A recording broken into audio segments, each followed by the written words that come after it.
भन भन भाइ हो देउसी रे ओ राम्ररी भन देउसी रे अब अरु कुरा भयो त्यस्तै भन देउसी रे भन भन देउसी रे त्यही हो अलिअलि मिलाएर भन देउसी रे भन्देऊ कसेर भन्देऊ देउसी रे अब त्यस्तै हो देउसी रे अनि भात खायो अनि त्यो देउसी रे अनि खाना त्यो भन्छ त्यो 75 जिल्ला देउसी रे होइन केराको ठाउँमा देउसी रे हामी 4 भाइ जम्मा देउसी रे अनि एकजना घरमा पनि छ देउसी रे अनि धेरै पैसा कमाउनु छ देउसी रे 300-400 रुपियाँ ल्याइदिनु देउसी रे ए भटा किन रोक्यो तिमीहरू ए भन भाइ हो देउसी रे ए लामलली भन देउसी रे ए थोल मिलाइ कन देउसी रे ए केलाको थम्मा देउसी रे हामी 5 भाइ ताल भाइ दममा देउसी रे ए दममा देउसी रे ए फुलको पात देउसी रे डालो भात देउसी रे खाने हो सेलरोटी रेखुम देउसी रे ए चाखुम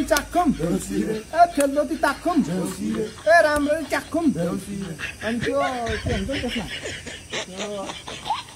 रसमलाई ए रसभरी चाखुम देउसी रे ए पैसा पनि चाखुम देउसी रे ए राम्रोसँग चाखुम देउसी रे ए चाखुम देउसी रे ए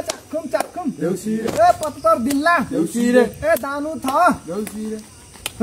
तेरो भजन चाहिँ 75 दिल्ला हार्किसक्यो मलाई फेलेले न्यु सोधिला त्यसले हान्दियो आन्दे लाउने आन्दे माथि त यसलाई त हानिन्थ्यो यसलाई पनि हानिन्थ्यो हान्दियो म कहिले खट्लामा बलियो मान्थ्यो हिँड्दा थोरै बेला हानिन्थ्यो खेल्ने यत्रो लाल ए हामी त्यसै आएनौ देउसी रे ए बलि राजाले देउसी रे ए पठाए त देउसी रे पैसा लिएर आइज भनेर देउसी रे ए देश विकास गर्नुपर्छ देउसी रे ए राम्ररी गर्नुपर्छ देउसी रे ए राम्ररी भन देउसी रे केटा राम्ररी भन राम्रो भयो अङ्कल सक्यो ए अन्त त्यो अब तपाईँको पालो हाम्रो पालो थकिथक्यो भचाइथक्यो अब तपाईँ जानु न घरभित्र त्यो टक्कसँग सेलरोटी थामल पैसा हालेर प्लेटमा लिएर आउनु न अब तपाईँको पालो हो त्यही त होइन त हो हाम्रो घोकलो सुकिसक्यो क्या खत्तम खोइ त मजै आएन तिमीहरूको देउसी हेर्न के खेलेको ए अन्त त्यो मदा आएन त्यो अर्को बल त आउँछ मदा यो बल थकलाई यति नै हो साला सब पैसा लु नारा छ ए बुढी यो देउसी खेल्नेहरूलाई कोसेली दिए त हल्का मुल्का के ए अन्त त्यो कोसेली मात्र होइन त्यो पैसा पनि ल्याउनु न पैसा पनि हाल्यो ल ए बुढी त्यो 10-20 रुपियाँ पनि हालेले है थालमा 10 बितुल बे माथासम्म 10 बितुल ल्यायो भने त हान्दिन्थ्यो नि त्यो बुढोलाई हेरौँ न कति लिएर आउँछ बुढोले त्यो त हामी पनि 10 बितुल ल्यायो भने त त्यही त ल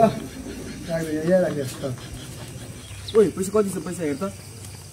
100 रुपियाँ जति 100 रुपियाँ ल केटा राम्रो आशीर्वाद देऊ ल अनि तिम्रो त्यो राइस ल्याइदिएर ल त्यो आथी त ड्युटी देउसी रे आथी कति दिने हो अरे मुला मिलाएर दिएन अहिले भएको पैसा पनि लिएर जाला नि फेरि आथी त ड्युटी देउसी रे यो घरको अन्तल देउसी रे लास्टै दयालु देउसी रे ए यो घरको थोली देउसी रे ओ मेलो मायालु के भने रे थली अन्त मितेकले फुत्को माता त मितेक भएको प्रथम मितेक भएको नि त कहिलेका फुत्किन्छ त अन्त त्यो राम्रोसँग आशिष दे साला तोत्ला भइरहेको म त्यो हान्दियो यसलाई म ए उसले मजा गरेको छोड्दैन त त्यो आशिष दिएर हिँड्न हामी यहाँबाट ए मयुलको पाँच देउसी रे ए घरको आन्टी देउसी रे ए लास्टै तोत देउसी रे के भने रे ए पुरै खुकुरी झिक्ता माइतको खु हान्दियो जरा माछमा पहिले पनि खुकुरी झिक्यो भागेर हो पकडौ फुलले त फुल पैसाको थाल त के किट्यो ए जम्न अरू देउसी खेल्न आउँछ मजा गर्छ केटाहरू साला चिनेन जस्तो छ मलाई त्यसले अङ्कल त्यो अब उता हान्छ कत्रो ठुलो बाघ पैसा त कहाँ छोड्छु